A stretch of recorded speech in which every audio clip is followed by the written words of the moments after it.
بدر، ممكن نتكلم شوية؟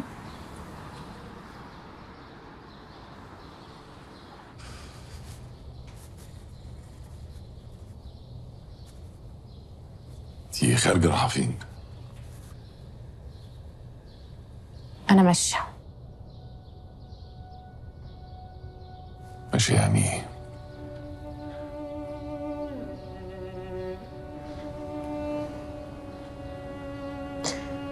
بدر، أنت من ساعة القضية وأنت متغير، وأنا في حاجات كتير بشوفها قدامي ومش فاهماها، مش قادرة أشيلها من دماغي. حاجات زي ايه بس يا حبيبتي؟ حاجات زي إن أنت طول الوقت مشغول في قضية إسماعيل، وأنا طول الوقت بيجيلي أفكار غريبة وشك. بدر، إحنا لما اتجوزنا قلت لك إن في كلام كتير مش لطيف حواليك، وأنت قلت لي إن كل ده إشاعات، وفعلا فعلا ولا واحدة فيهم طلعت صح.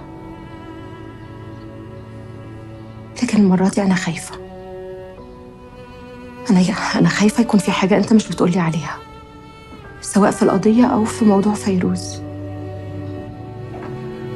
كلامي بس اللي بتقوليه ده يا حبيبتي. أنا بكلمك بصراحة، أنا في حاجة مش مريحاني، وأنا ما أقدرش أعيش كده.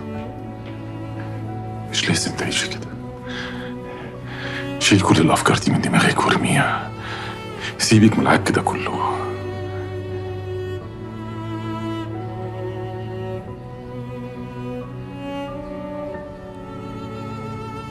أنا محتاجة بريك،